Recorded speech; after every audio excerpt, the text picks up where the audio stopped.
Dans l'inconscient collectif, les meurtriers et autres serial killers ont toujours véhiculé l'image de marginaux, des gens hors de notre société, des fous bons enfermés qu'on risque pas de rencontrer dans notre environnement immédiat.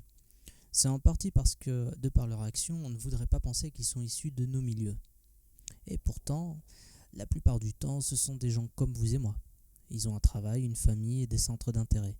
Comme quoi, l'habit ne fait pas le moine.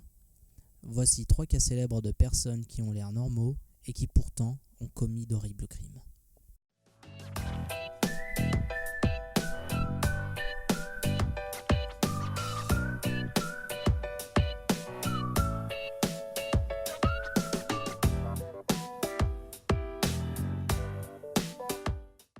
En numéro 1, Tamara Samsonova, dit la mamie éventreuse.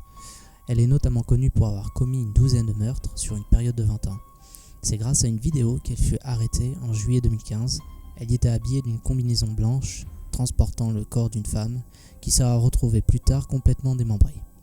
Donc une mamie normale, ça donne des bons becs aux enfants, ça tricote devant question pour un champion, mais elle c'est différent, elle préférait se faire des casse-dalles avec des morceaux de bidoche.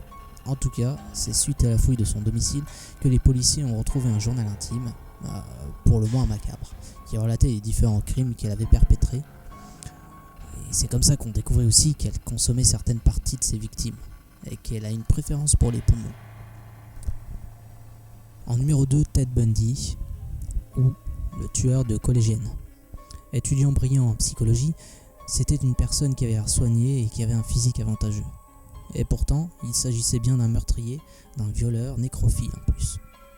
Les faits remontent à 1974, où pour la première fois, des témoins avaient pu observer Theodore Robert Bundy attirer 2 jeunes filles qui disparaîtront par la suite.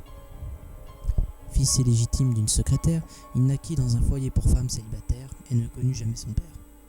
C'est bien plus tard qu'un changement positif se fit à l'université, passant du timide garçon qu'il était en jeune homme charmant et sûr de lui. Il dégageait une forte impression, et ses professeurs d'université le considéraient comme le meilleur étudiant de la fac. Il a officiellement violé et assassiné plus de 32 jeunes femmes dans des campus ou en autostop. Et il fut arrêté par la police grâce au témoignage d'une victime qui s'est échappée, Carol Daranch, et grâce à des traces de dents qui avaient été laissées sur de la chair. Il s'évada quand même de prison 2 fois avant de se faire rattraper, pour finalement être exécuté sur la chaise électrique en janvier 1989. Ce cas fit l'effet d'un choc pour l'Amérique, car il avait l'habitude que les serial killers soient des personnes considérées comme marginaux vis-à-vis de la société. Or, Ted Bundy avait un brillant avenir devant lui, pouvait devenir policier, voire avocat. Il avait fait des études de psychologie, et il semblait vraiment actif au sein de sa communauté, notamment en politique, où il allait à l'église tous les dimanches. Il ne ratait jamais une fête des mamans, c'était un bon petit garçon. En 3, le docteur Harold Shipman. On va penser que je fais de la gérontophobie, mais qui aurait pu soupçonner le bon docteur Harold Shipman?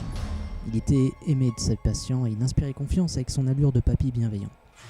Et pourtant, il est soupçonné d'avoir commis des centaines de meurtres, 400 même pour être précis, et il fut arrêté en 1998 pour être jugé de 15 crimes, avec pour sentence la perpétuité. Son mode opératoire consistait à injecter une dose létale de diamorphine et à falsifier les certificats de décès pour faire croire à une mort suite à une mauvaise santé. Il se suicida finalement en prison avec des draps le 14 janvier 2004. Et voilà, c'est la fin de la vidéo, j'espère qu'elle vous a plu. N'hésitez pas à liker, à partager, puis à vous abonner sur la chaîne, et à bientôt.